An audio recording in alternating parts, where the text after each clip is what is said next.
Hello, everybody, and welcome back to the Let's Debrief podcast. Jenna looks a little bit different today. I am Ashley, and I am joined today by Ed Newell. Hello. Man, I am just proud to be a debriefer. Yes, you are a proud debriefer, and this is your debut today. Okay, I don't know how often you listen, but you can go ahead. Oh, Not sorry. weekly. Not Yeah, weekly. yeah. I apologize to all the viewers at home. But I don't know, maybe once a month, I would say. Okay.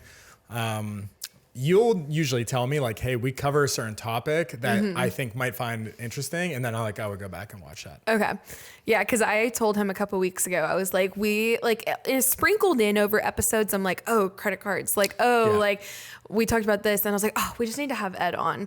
And Jenna's feeling under the weather this week. And we couldn't get together to record. And she was like, love you, Jenna. We love you, Jenna. She'll be like, I feel like it's always fun when one of us gets to be a listener. Like we've done solo episodes and then like couple episodes. So it's like fun when you get to be the listener. So I know she'll enjoy listening today. But she was like, this would be a really good week for you and Ed to finally do the credit card episode. Yeah, because Jenna has dabbled in the credit card. Yeah. I would argue you're pretty advanced. For a lot of the people that I talk to about credit cards, you know quite a bit. Once something like for me clicks, then I don't know. I feel like you and Katie are great examples to Katie being like one of my best, I feel like everyone's heard me talk about her before. She's one of my best friends. We work together and I hear how you guys are in budgets and like how you use credit cards. And I'm like, every dollar really does go to something. I know. And so it's encouraged me to be like, I need to be paying attention to these types of things and everything. And so once it kind of clicked for me, I was just like in it. Yeah. And yeah. so if you couldn't guess, today we're going to be talking about credit cards and how, so let's take me back to the very beginning. Oh, so anything else you want to like introduce yourself on? I feel like I'm just jumping right in. No, all good. My name's Ed. Happy to be here. Friend of Ashley for a very long time. Yes. And just credit cards has been my hobby since about 2018. And, Okay. You know, I remember my wife and I just celebrated our 5-year wedding anniversary. Okay. And I remember having like one of those conversations dinners where you're just reflecting on the last year of your marriage. And I think we were reflecting on the first 5 years of our marriage, thinking, what do we want to be different? And the idea that we wanted to travel more was obviously a value, like travel was a value of our family. And we wanted to travel more, but we didn't necessarily have the financial means to do so. Both of us were happy with our jobs. We weren't necessarily upset about our compensation. And so there wasn't wiggle room there to increase what we were putting out for spending on travel. And so I think the next thing people will do is decide like, how can I make more money? But I went on YouTube and I searched how to travel for free. Like that's literally what I searched. Simple. Yeah. Of course. And I feel like that nowadays would be such a like nerve-wracking thing of people being like 50 best things you can do and just like some schemes or whatever. I know. And I don't know what I found that day. I just remember finding some credit card YouTube channels and it was all about the world of credit card hacking or travel hacking to use credit cards to get free travel.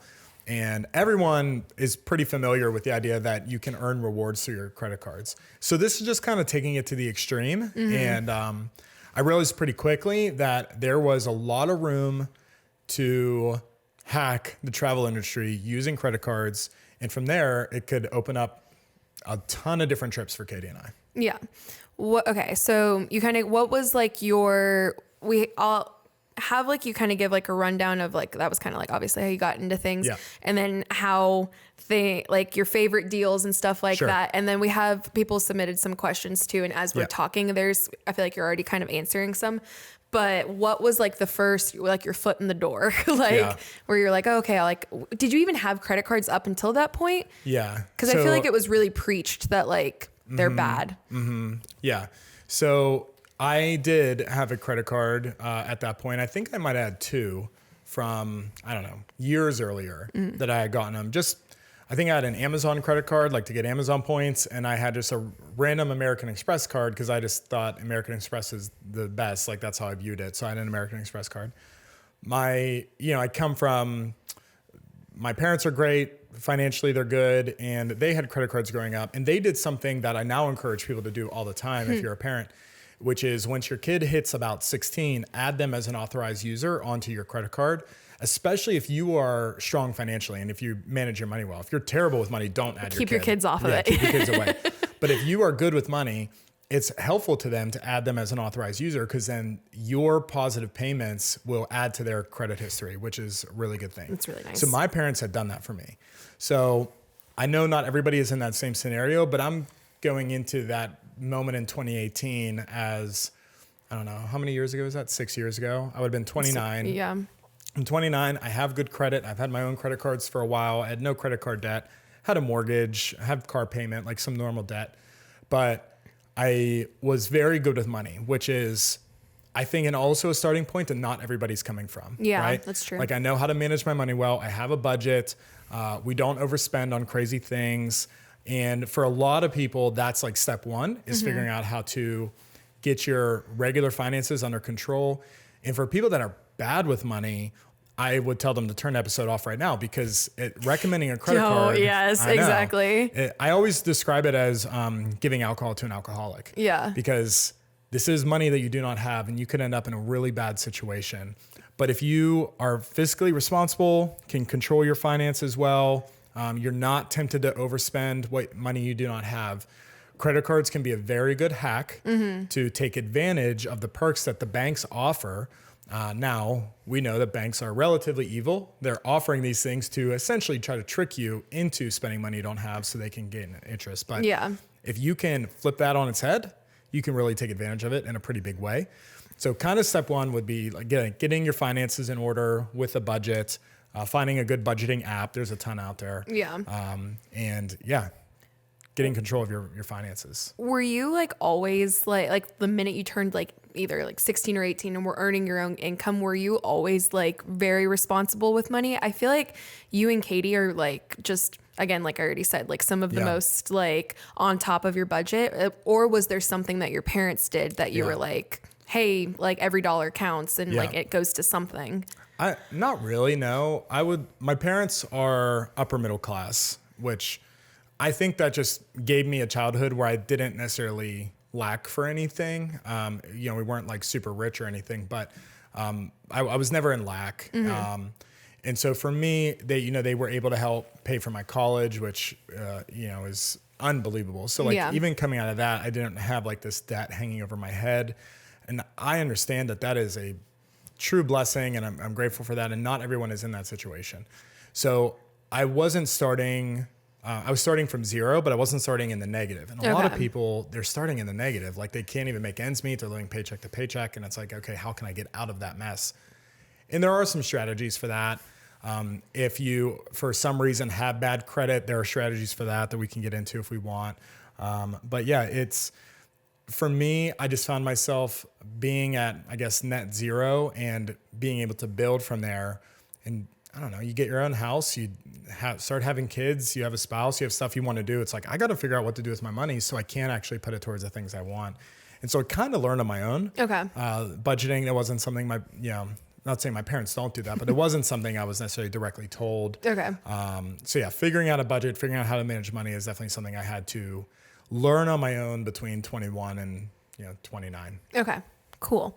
All right. So what was like your first like bonus offer or like, or also what was like the first YouTuber that was like, hey, this is how you actually earn travel for free?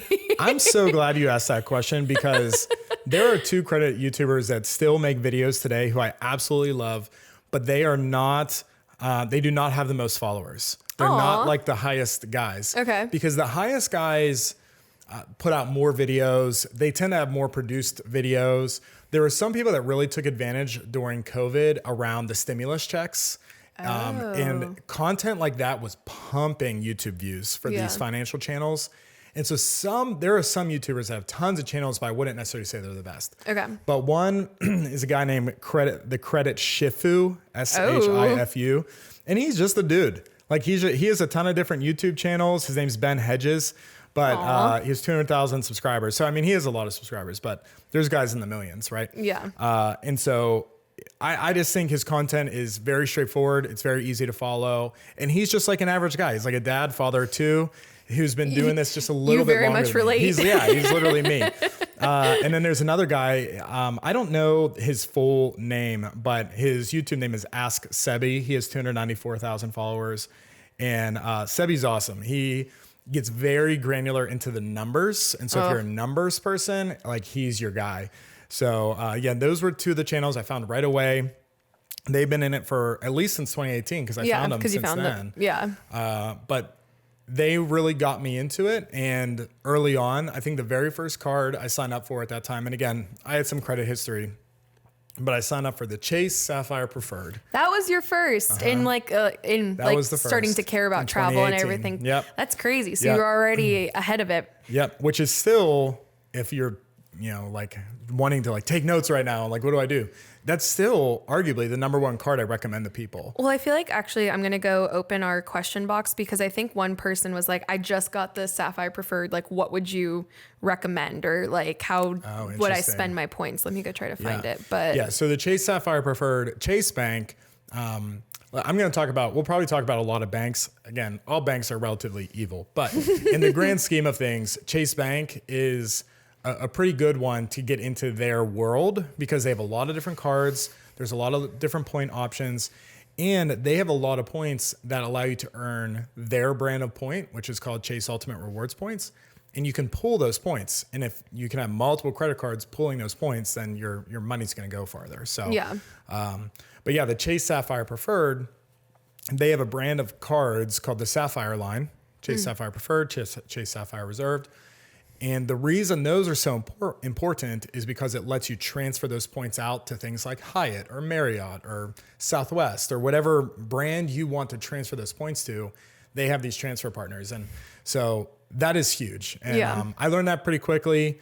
Got into Chase, got the Chase Sapphire Preferred, and that kind of kickstarted everything. Okay. It was so funny. I was, I don't even think I was telling our friend, our friend Brett, we were skiing or tubing with him yesterday, and I don't even think we were talking about like us recording this episode, and I was like, we were just talking about credit cards, and he was like, I have a lot of AMX points right now, but I'm just super discouraged because AMX, like when you book travel, and he said this specifically, like when you book travel with an AMX, they just like, it doesn't go far at all. Like this sucks. Like I got this bonus and everything, and it's just not going to do much for me. And I was like, don't you know you got to transfer them out? Come on, you got to transfer them out. These banks, they all have their travel portals. Yeah. And travel portals are, there's sometimes they can be effective, but for the most part, they tend to inflate the costs on there.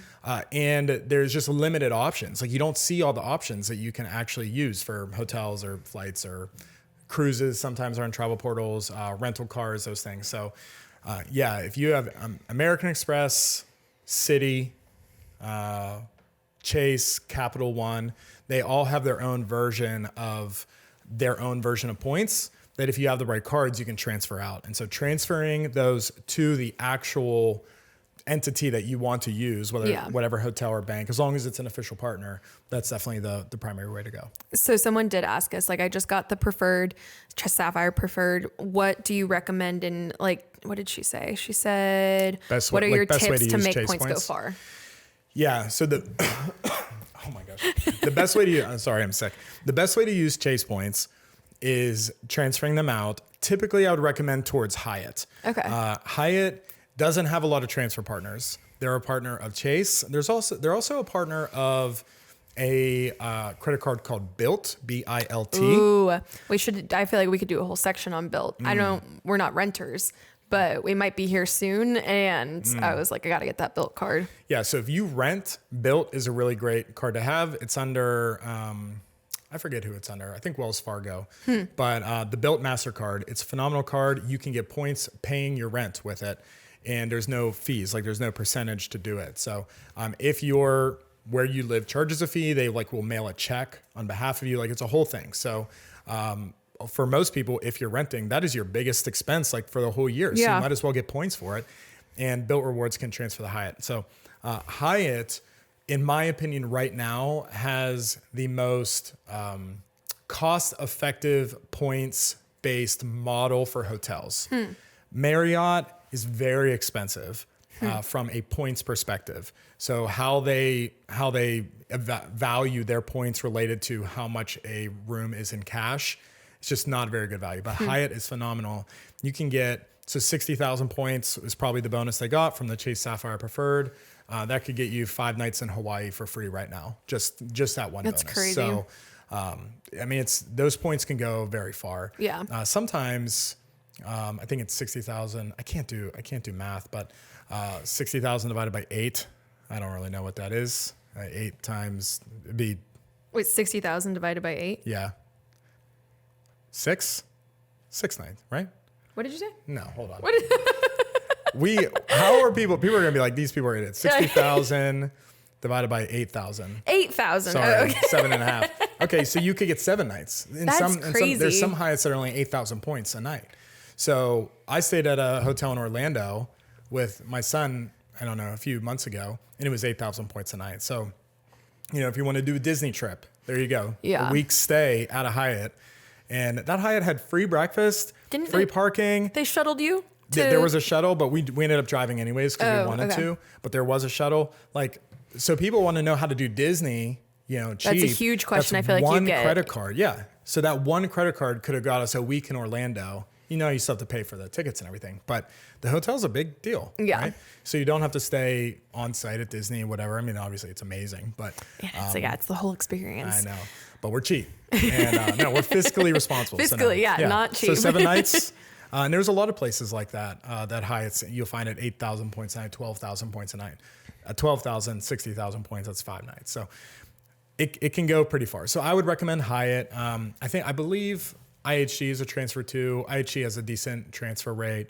And then if you are looking to travel internationally, Chase has a lot of good international airline options. So that's another good one to transfer. But I single out Hyatt all the time because Amex, Capital One, Citi, a lot of these banks share certain transfer partners.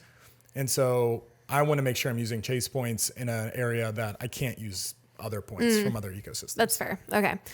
Okay. So I remember, like you're saying, 2018, you got into credit cards and everything. It was 2019, I believe, where you guys earned the companion pass and went to Hawaii. Pass. Okay. So Jenna, that's where Jenna and I are like similar. We were on the early Southwest train, honestly, like around the same time as you, and maybe you and Katie inspired us.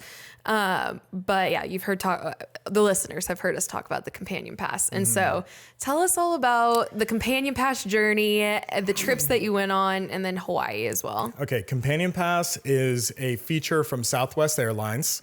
And if you earn enough points in a calendar year, or if you fly enough flights in a calendar year, you earn what's called the companion pass that allows you to book flights and then bring along a companion for free. Crazy. You only have to pay like taxes and fees, which are like $5. Yeah. Right. So it's an incredible reward. It's also extremely hard to earn. If you're trying to earn it normally, it's like absurd. You basically can't get it. No, you would have to spend everything on that card. And then again, it's like, are you spending that much money in a year? Like $100,000 or something, like something absurd. I mean, there's multipliers, but it's very hard to earn. But one way you can earn it is through getting Chase Southwest cards. And there's a little bit of a hack. You guys didn't do this hack. We haven't tried. So I got the Southwest card, I believe it might have even been late 2018 into 2019. No, sorry. Late 2019 into 2020. And I just had kind of put 2 and 2 together about using like airline or like credit card points to get flights. And I had some travel coming up that I wanted to use it for. And at the time I was single. So I was like, I don't really care about the companion pass. So my bonus came and went when I like spent on stuff. And since we've been married, we just haven't. Does Cole have a personal Southwest card? Okay. Not yet. So you guys can pull this off. Yes. And I don't even know if you know where I'm going, but if you get a personal card and a business card, Southwest, those points will pool and you can earn the companion pass right away. And so you can't have more than one personal Southwest card through Chase. That's one of their like rules. Okay. So you already have a personal Southwest. I think they have 3 different personal cards. Yeah. So if you have one, you can get the other ones, but you won't get a bonus. Oh, okay. And the bonuses this wasn't clear, the bonuses are the main motivation. Oh yeah. This is so interesting trying to talk about it because You're like, a duh. bonus is a sign up bonus that you get for the moment you get the card within the first few months. If you spend a certain amount of money, you get a large pool of points. Yeah. So it's called a sign up bonus.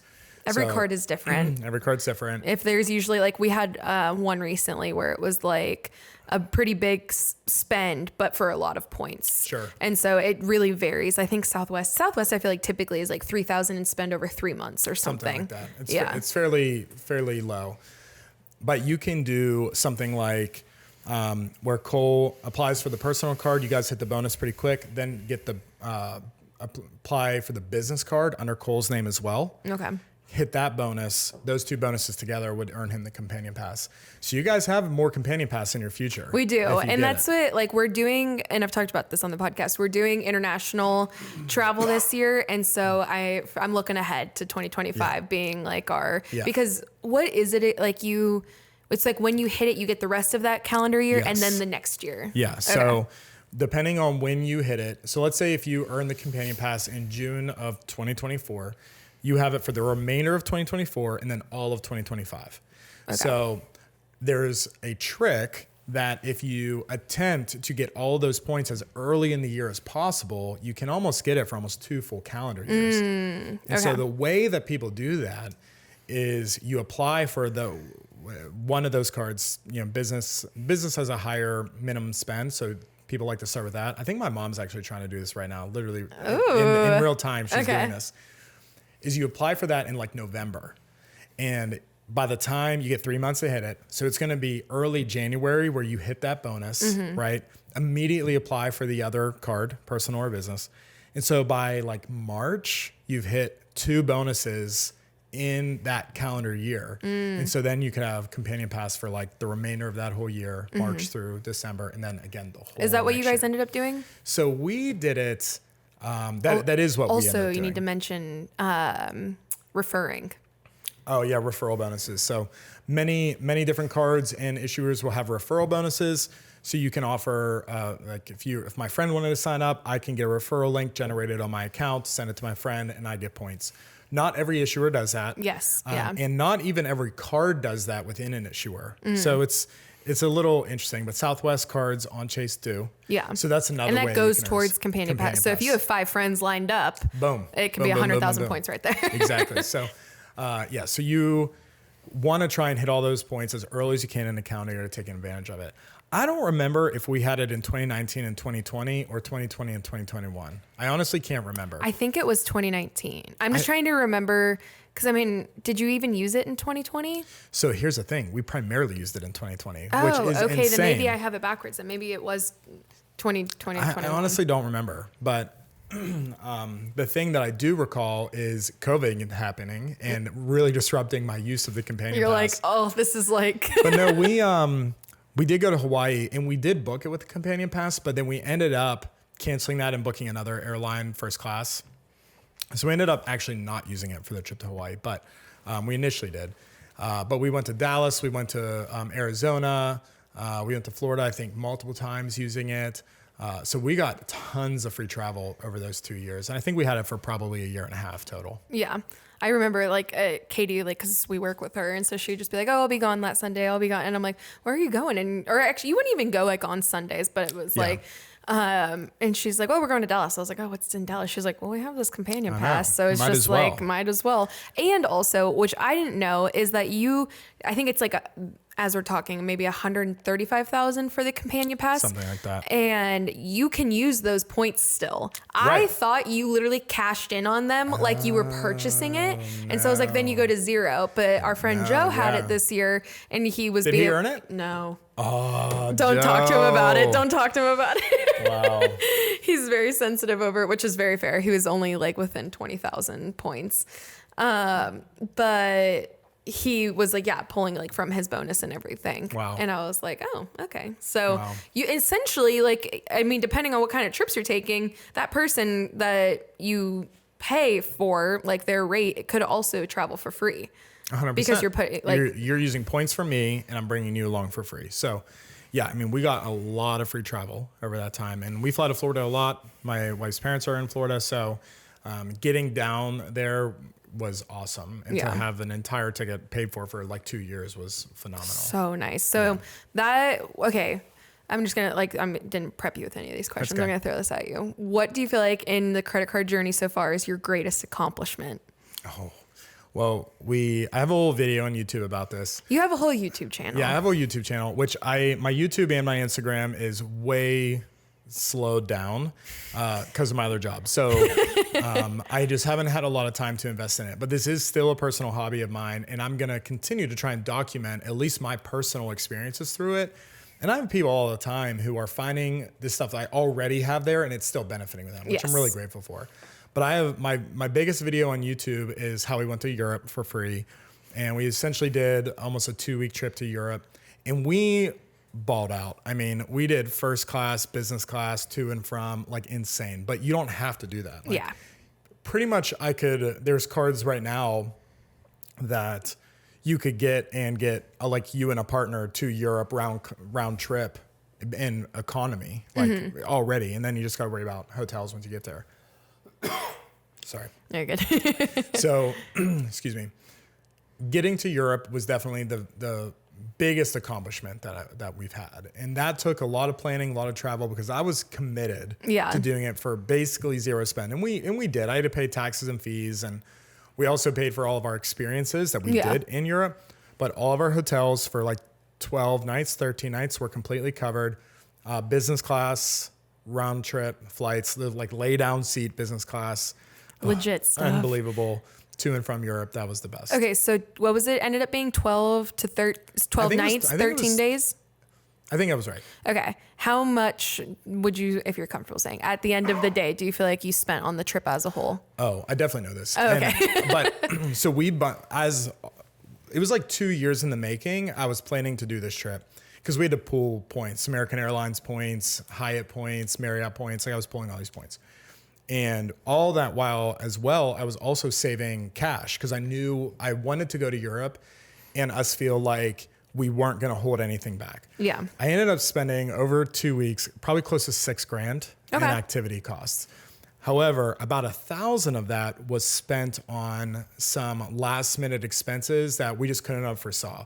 Like we had a train ticket out of Rome to go to Venice that there was a railroad strike. And so then I had to rebook a flight like somewhere else. And then I had to book a hotel 2 days early in Paris. And so I had like a bunch of these costs that came out of nowhere. I ended up losing like $1,000 in that whole process. Okay. And unfortunately it was just, I couldn't do anything about it, but it's nice that you like had saved the money in advance and like, I remember talking to a friend about it, and without that, all of those things would have cost $5,000. And she said, "Would you have spent $6,000 on all that?" And I said, "Yeah, I would have." And she was like, "So don't worry about that." So I thought that was a nice way to look at it. But we went into this trip, and it was like, I'm not even looking at what I'm spending. If we want something, we were going to do it. So I had that money saved up, and we kind of did. That was for our 10-year anniversary, and it was like, yeah, we're going all out. I love that. I'm trying to think, what are like your favorite, either like types of deals to like hunt down, or I feel like a lot of people have asked you since Europe, because you documented a lot of different things on your YouTube channel about Europe. What are you like looking ahead at now? What's the next goal? Yeah. Kenny and I have talked about this a lot. I have a few that I would really like to do. I want to get down to Australia, but Katie doesn't want to do super long flights, so I got to convince her on that. I also really want to do an African safari. And like I have enough points right now, we could go anywhere in the world and do anything we want right now because points that I've pulled. So it's just basically trying to figure out what we want to do and pull the trigger on it. But we both, even though we both really want to go to Italy. Like we were in Italy, France, and England, and we just loved Italy so much. So we want to get back there like pretty much as soon as possible and spend some dedicated long time in Italy. So that's on the short list. Okay. And Italy's close enough of a flight that it doesn't intimidate my wife. And I could tell her like, we're going next week. And she'd be like, okay. So I think that's on the horizon. But yeah, to do an African safari is on the bucket list. And get down to like the Maldives, Fiji, somewhere in that. All of these places that feel unattainable. Yeah. But because they could literally run you $10,000 to $15,000. Well, prior to going to Europe, we felt like Europe was unattainable. Like the idea of flying to Europe and going across 3 countries and, all those hotels, that trip in and of itself, the flights alone were $40,000 flights that I booked. And Absolutely the hotels, crazy. I don't know, 12 nights. I mean, if you say on average, it was $300 a night, thousands of dollars of hotel costs, right?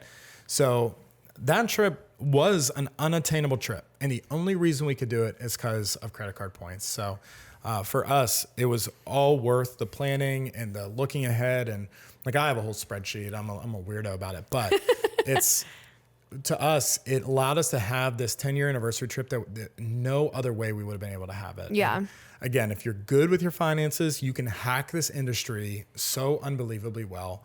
And, for me right now, I just mentioned I'm pulling all these points, but I actually encourage people, if you have points, spend them, because you never know when a hotel chain or an airline chain is going to devalue their points and you get screwed in the process. So if you got points, spend them, use them. Don't, regret spending them. It's like, no, if you have a trip you want to take right now, just take it. Get the best value you can.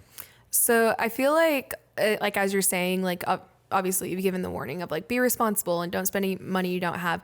I feel like it's we live in sometimes like depending on who you talk to, like a Dave Ramsey world where it's like cash is everything. What are like some of the like myths? I don't know if it's like necessarily myths off like the top of your head, but like things maybe the general public believes, but you're like, I disagree. Yeah, Dave Ramsey would not support this model. And if you're not familiar with him, it's fine. But his main point is that credit cards make you spend more. And they do. I agree with him on that point. And it tends to just trick your mind into spending a little bit more than you would have otherwise. In the way I approach credit card rewards, that is 100% true, because I went to Europe. Yeah, I got there for free. Yeah, I stayed for free, but I spent $6,000 on experiences. Had I not gone, I would not have spent that $6,000, right? So that is his whole point is, even if you got points, you're going to use them in a way that's going to prompt you to spend more money. So he's not necessarily wrong about that, but you can have different strategies to credit card points. A lot of people do cash back. Yeah. And people are very familiar with this. I get 5% cash back, whatever. It just goes onto my statement, and a lot of people in the credit card community on YouTube, TikTok, whatever, they're all cash back. And in that model, they know that I'm spending money, I'm getting cash back, it goes right to my statement. And at the end of the day, I'm not spending any more money than I need to. I'm just getting a whole lot of money off of what I'm spending. I do not disagree with that strategy, but for me, I went into this in 2018 wanting to travel. Travel was a value of mine.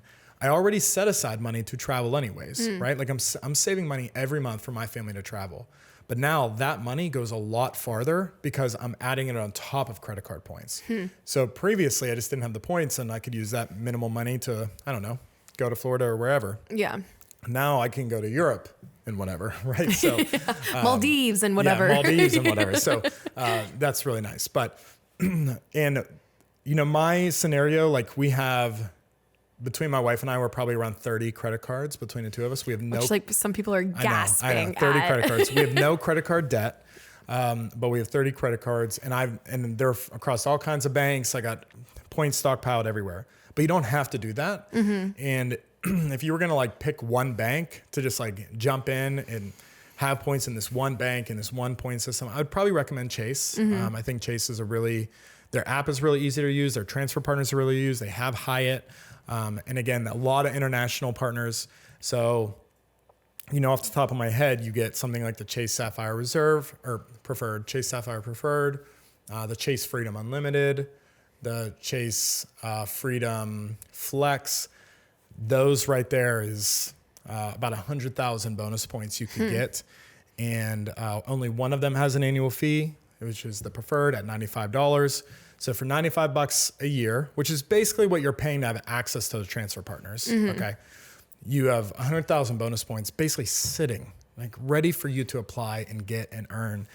And if you have a significant other or a friend or something, and you can pull points together. Yeah, that's so true. 200,000 points at a couple's fingertips. So it takes a little bit of organizing, but it's available to every person. And man, 200,000 chase points, like, oh my gosh. Feels like candy. I know, like you could get some pretty amazing trips out of that many points. But yeah, you kind of like mentioned, oh crap, I forgot where I was going to go with that. Oh yeah, you mentioned like, it's in like the credit card game, like it's not just travel, but a lot of people are like travel, but you can't, if you look like if you have a Chase card, like we have, my husband and I do, we can see like, you can get the cash back. You can get it in gift cards, and you could just like, I think one of my parents' cards, cause it's like linked up on our Amazon. It's like, you have $1,000 in Amazon right now. I know. Yeah. So there are, if you're like, okay, I don't really like flying or traveling that much. It's like, everybody's different. Like it's not just for people that want to travel, credit cards. Absolutely. I love my Amazon card. It gives me 5% back on all of my Amazon purchases, which is the highest I know that I'm aware of. And so that just pulls into my Amazon account, and then we just apply it to future Amazon purchases. We order so much on Amazon. This card has 0 annual fee. It's like, why not have it? We have that card. That physical card sits in our safe at home. We don't use it anywhere else. Yeah. It's just linked to Amazon. And so we don't really have a lot of risk about it getting compromised or anything. But I will say for myself who has this many cards, I do have credit monitoring. I pay for that. And so that just helps me have a peace of mind about managing all these credit cards. But I'd rather have my credit card hacked than like a debit card or my bank account, right? Because then it's so much easier to dispute. Yeah. And the credit cards, they typically, I mean, they'll fight for you in those regards. So yeah, Amazon cashback card is awesome. If you have Prime, there's a higher end version to get the 5%, and I'm already paying for Prime, so might as well have it. Exactly. Okay. I told you before we started that my mom, Oh yeah. I don't know if I've said this on the podcast, but my sister's moving to Australia, and I might have said that we at one point were also going to go. But we just had change of plans since then. But I was talking to my mom, and they got the Amex Platinum in September of 22. September 2022, and then opened the Chase Sapphire. I don't know if preferred or reserve. Yeah, I don't know which one it is. In August of 22. My mom said they're with going to Australia, and they also, while they're in Australia, on their way back, they're going to celebrate their 25th wedding anniversary in Fiji. Okay. So they're like, we're dropping our kid off. Like, it's a once in a lifetime thing. Like, my sister's only there for 2 years. They're like, I don't know if we're going to make it back. So once dropping her off, we're going to make the best of it. And so I was like, you have credit cards, right? Like, you should really look into like using some of your points. And she was like, oh, I didn't even think about that. Oh my gosh. And so I was like telling her, I was like, you should watch Ed's videos. Yeah, you should talk to Ed. So she sent me this whole breakdown of what she did. I'm going to read it to you, and I want to get your reaction. All right, come on, Brittany. She said, open for the invitation bonus points, pays all the monthly bills on the AMX plus some wedding, and then use the Chase Sapphire to pay for Cole and I's wedding. So that's where the need, I guess, came through. Also, this is like a huge thing on TikTok. Everyone says if you get engaged, and I have a few couples, like we're shooting their wedding next year, where they're like, can I wait to pay you until our wedding credit card comes in? And I'm like, absolutely. If you are paying for a lot of stuff yourself, pay your vendors on a credit card. And I know a lot of people that will also do like no interest for like 18 months or something. So it's like, let's earn some points and like maybe we'll pay it down or whatever. Obviously use responsibly, but with points, you can basically pay for your honeymoon. 100%. I love that tip. It's so practical and attainable. And I would say if you have any large expenses coming up, that's a really good time to apply for a card and put those expenses on that. But yeah, wedding is such an easy one to say. And hopefully we all get married and have lots of love in our lives. And so for that, it's like get some credit cards, earn those points, pay for your honeymoon. Yes. So when Cole and I got engaged, they opened this card to help with some expenses. So she said her current point values, 108,000 Chase points. Okay. And then 215 AMX points. Okay. So also I feel like she did something that maybe I've heard you not like scoff at, but just be like, that I don't know. I'm interested to see your take on like this. So flights to Brisbane one way, 55,000 points times 3 for her, my dad, and my sister, putting them at 165,000 points plus $85 in fees. So she is looking to use her Chase points for the flights, and she has 108. So she found a deal with United that she would have to purchase 60,000 points. But she said that they are running like a sale or something right now. And so to pay cash for each one way would have basically been $1,500 a person. Okay. And to buy the remainder of the points would have been $1,100. By the remainder of the points. Mm-hmm. Yeah.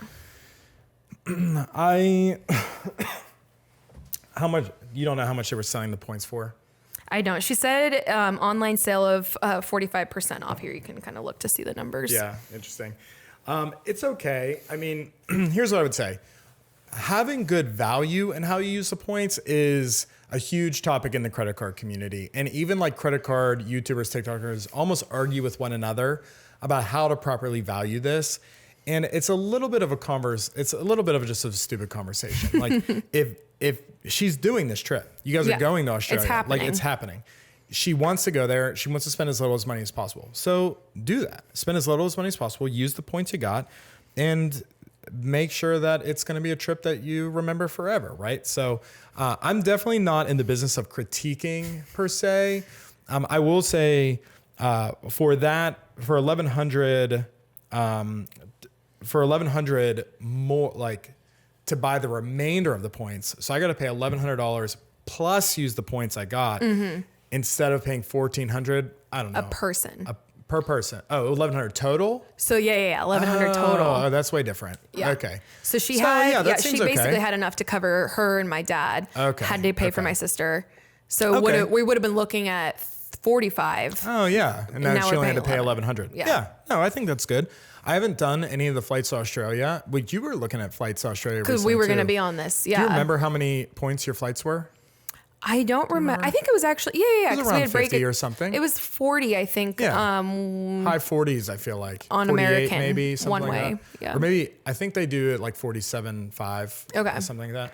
This is with United. Transferring. And she's with United. Yeah. Yeah, and United is better than American. So, I don't know. It feels kind of good.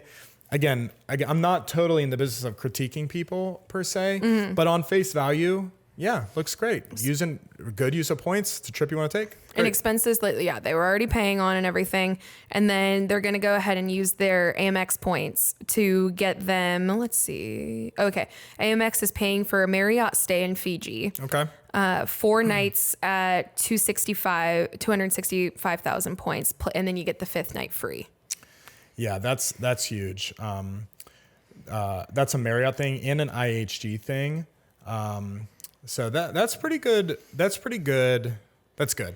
Marriott, and I said this earlier, Marriott has some of the least value-based redemptions at the moment. When she told me it was like in the 2s, I was like, that's crazy. But this is all like, I don't think they're getting this type of room, but it's a hotel that has like the overwater bungalows and everything like that. Mm-hmm. And so definitely. Does she have an overwater bungalow or is it Ocean I don't View? even think that they offer them as rewards. It's just Ocean View. But that's still great. Yes. And Marriott's obviously have very good hotels, especially their higher end ones. So it's probably going to be an absolutely stunning thing. But if I was just like flat out looking at any city, I would prefer a Hyatt or an IHG before a Marriott because I'm going to get better value there. But if I don't have those points, I don't have those points. So sounds awesome. Take me with you, Brittany. I know. She's so excited. I think, in the end, they're going to pay for like an Airbnb in Australia. But then they just got to work. Like the flight from Brisbane to Fiji is like $200, and then they do have to pay from Fiji back to Orlando where they live. But again, they're kind of in the same boat of like something we needed to do, and then but Fiji being like in addition, they never took a honeymoon, and so they're 25 years in, and they're like getting our dream honeymoon, so they're really excited. Rob and Brittany. Here's to you. Brittany. Okay, I don't know where we're at on time, but I was going to throw some questions at you that the people wrote in. Yep. If someone has no credit cards, what is a good card to start building credit in points? Yeah. if you have no credit cards, you have no credit history, you probably want to start with something like a Capital One Quicksilver. They're very easy to get. That was even my if first you have. card. Was it? Yeah.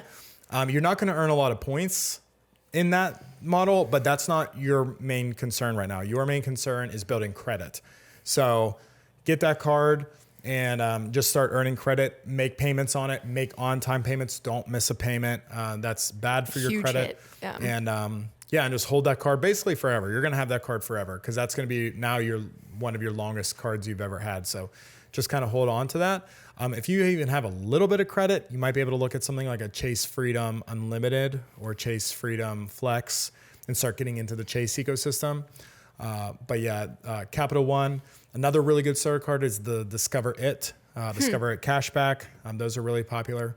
If you are in the net negative with credit, like you got bad credit for whatever reason, then you want to look for a secured credit card. And you can get a Capital One Quicksilver secured. Most credit cards that we understand are what are considered unsecured. So a secured card is where I give the bank $100.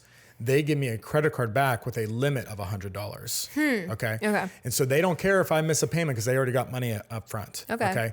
But what that happens is it allows me to put a small expense on there and pay it off on time. Put a small expense on there, pay it off on time. You do that for roughly 6 months, they'll give you that $100 back. It becomes an unsecured card. So it's kind of like a down deposit for them. And unfortunately, that's just the game of American credit. Like you just got to play the game in a way, and which sucks in a lot of ways. But get out of that credit hole, and then you can start getting cards that earn points and go from there. Yeah, I feel like a lot of people would want, if they don't have maybe like established credit or anything, or hearing us talk and they're like, okay, so the Chase Sapphire Reserve or preserved, please. Preserve is what is it? Preferred. Thank you. Is what I need to go for. And it's like, maybe off the bat, you wouldn't qualify for something like that. You might not, but if you even have like, I don't know, if you're higher than like 680, maybe somewhere in that range, you probably are going to be okay. I'm just guessing. They don't like put it out there what you need, right? Yeah. If you don't know your credit score, get it for free. Credit Karma is really good. Experian, which is one of the 3 major credit bureaus, you can have a free account there. It's a myth to use those things and look at your credit. People are like, "Oh, I'm so nervous." If I look at it, yeah, it's gonna go down. No, that's not. That's not it. There's things called a hard pull, which is like when you do an application, and that can ding your credit like a few points, but it'll go back up after a little bit of time. And then there's a thing called soft pulls. You don't really need to worry about soft pulls. Soft pulls is what like Credit Karma or Experian would do. Okay. So much knowledge. I feel like I should have started this with like classes in session. Everyone's like, I come for you and Jenna to just like be laughing. Yeah, you and Jenna are like, send us your dirty secrets anonymously. And I'm like, how to check your credit score. People are gonna be like tuning out. This is like, it feels like dad corner it does. almost. It like does. It's like, you all guys right, need go to have check me your back. engine and get your oil changed. Yeah. Have me back for one of the episodes of like send us your friend secrets or whatever you guys are just promoting. And you're just, I feel like also I didn't do any type of intro. We just were like, all right, let's just we didn't catch up on our weeks. I know. Okay, what if we do that at the end? All right. Okay, we'll save it for the end. Okay, this is a fun one. What's something that you regret or would do differently with your credit card history or journey? Oh, that's a really good one. I think I'd have to really like assess that a little bit. But if I went back, I wouldn't have gotten Katie a Southwest card because now what I just told you earlier, you through Cole have another 2 years of Companion Pass like available to you. So I got Katie a Southwest personal card years ago. And so now that idea of doing a business and personal card for her stacking to try and get Companion Pass, it's not available to us anymore. So that's a little unfortunate. That's probably the biggest one. Okay. That's the only one I can really think of off the top of my head. Getting us each a Southwest card that limited our options for her to get the Companion Pass. Also, another myth, as you like said that, I feel like people are like, oh, I don't have a business. That sucks. I can't get the business card. Come on. Okay. Anybody can get a business card. You do not need a business. Now, here's the thing. Some credit card people like YouTubers, TikToks will advise you incorrectly around this because they almost will advocate that you lie. And I do not recommend you lie to the bank. But when you do a business application, you can apply as a sole proprietor. When it asks for an EIN, you just put in your social security number. And when it asks you what you do, any side hustle that you even remotely do counts. If you have ever sold something to Once Upon a Time, you are a sole proprietor. Once Upon a Child. If you ever went on sold something on Facebook Marketplace, you are a sole proprietor. Anything, literally anything. So the hard part is doing the business application and picking an appropriate category for what your business would be described. Because there's not there wasn't even like one for like photographer. It was I know. So it's very odd. So you got to find that takes some time to try and find the one that even remotely can be close. But then when it asks your expected income this year, say $500, something super low, because if you really wanted to, you could sell stuff in your house and earn $500 this year. And when it says how much you're going to spend a month, I put what I plan to spend a month on this card, which I don't know, might be $500, right? So I be as honest as you can as a sole proprietor, but business cards are available to anybody. Anybody can get them. If you have a business, great. Then you can get those cards. And I know some people that get business cards using their business credit. They just don't necessarily put them on their business books, which is fine. What I just recommend to those people is don't miss a payment because then you're going to screw your business credit history, but it's their business. So they're not inclined to do that. So, there's a lot of different ways to get business cards. Fun.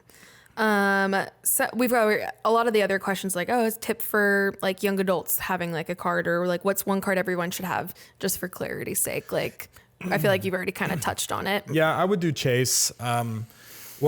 Amazon, if you got Amazon, 100%. Yes. The Zimmerman household loves our Amazon card, and it also works at Whole Foods. Yeah. Oh, exactly. And so I would say Amazon for sure. I would say don't get sucked into Amex because a lot of their premium cards have annual fees, and I just feel like there are better options out there with no annual fees.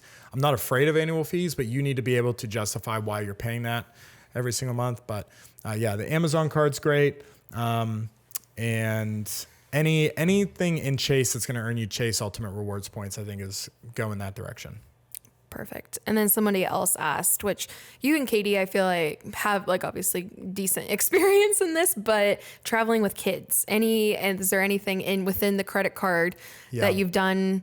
I mean, the kids can't have can't be set up or anything not yet. At this young. There's, like I was saying earlier, that you can add a child as young as 16. There are some cards I think that you can add as young as 12 to start building their credit. I'm not actually aware of what's the minimum age to actually apply for a card. I assume it's like 18, but it might be like 16 or 17. So I guess it's possible that you might be able to have a older teenager start earning their own points and applying for their own cards. So that's definitely possible.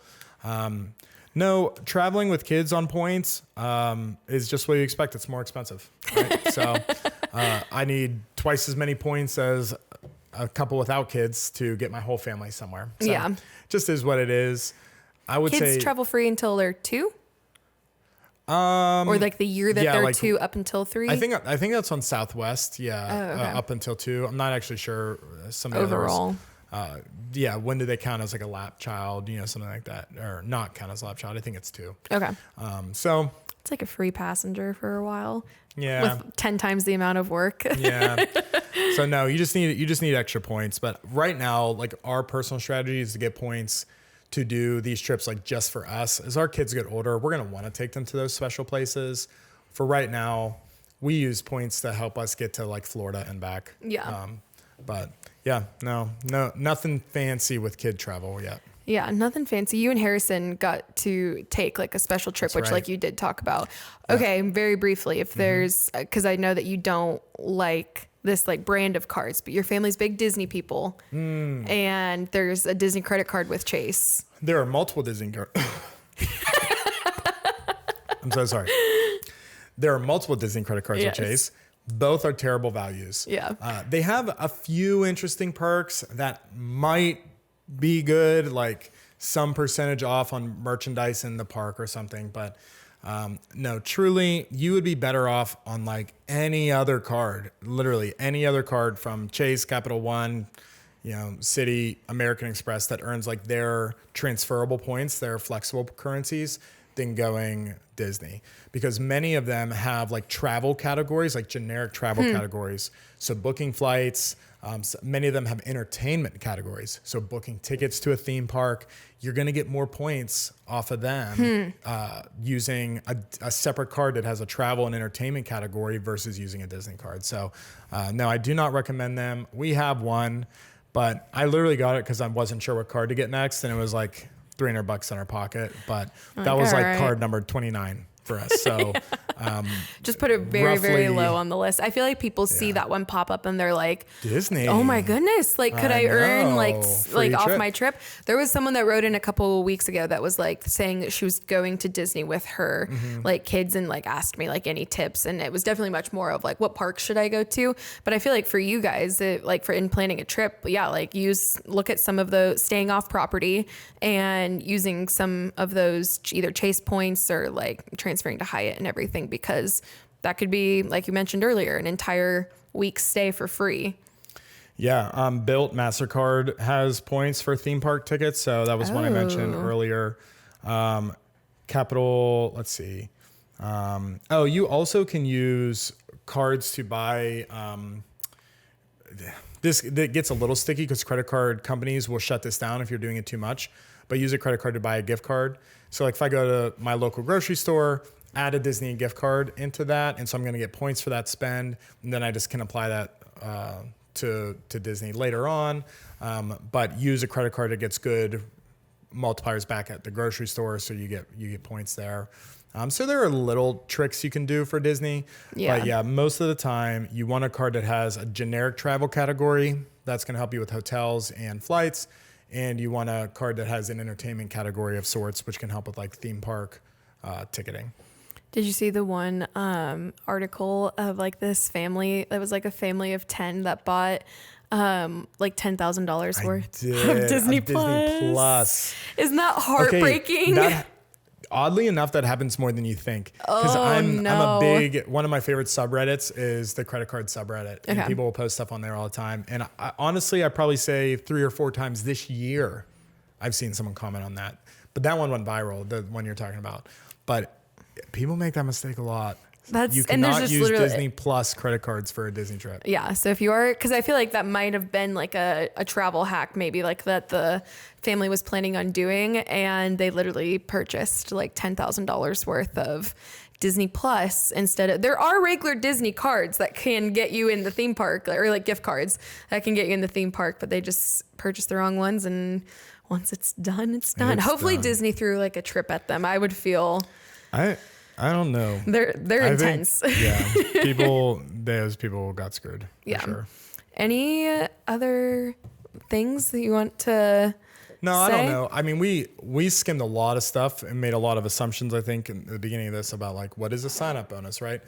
So if you want to know more, I have my YouTube, I have my Instagram, you can follow me. But again, there are far better people on YouTube and Instagram than me. And so, just search credit card travel hacking on YouTube, and you'll find a lot of good people. I mentioned Credit Shifu and Ask Sebi earlier, but there's a ton out there. Yeah. Daniel Braun is on YouTube right now. He's one of my favorites. He's over in Philly. Oh, nice. Yeah, but he's excellent on credit cards. So I'd go on YouTube and do a little bit of research, and you'll figure it out. Yes. We Let's Debrief listeners are going to be travel hackers and money savers in the year 2024. Amen. All right. Well, like we said, we didn't do any kind of intro or anything. This is Ed. We've known each other now for, oh gosh. A long time. Yeah, 2016 or something like that, which is crazy. Oh, it's crazy. Almost coming up on our 10-year friendiversary. Aww, that's nice. But yeah, we've like worked with each other for a couple years now, and I officiated your wedding. You officiated my wedding. We're best friends. His wife is one of my best friends who I talk about on the podcast often. You were probably You might be my best female friend other than my wife. I think that's true. Shut up. I swear. Wow. Like, I don't know another person that I talk to more than you. Another female that I talk to more than you. That's so sweet. There you go. Wow. All right. Well, On that note, there's literally nothing left to say after something that sweet. I know. All right. Well, thank you so much. Again, we were kind of in a pinch this week. I appreciate That's cool. We finally were able to sit down, and nobody wanted to hear from just me. Like, we finally were able to get this episode out. And so we love you guys. Thank you so much for listening. I hope that this was beneficial. And like, again, we had been teasing it for so long that I hope that you're like, finally, instead of like, oh, I don't really care. But like we said, we're going to be saving money in 2024. Follow Ed on Ed Points to Places. Ed Points to Places on Instagram. And I think just search Ed Newell Credit Cards on YouTube and I'll come out. Yeah. Perfect. All right. We love you guys and have an amazing week. Bye.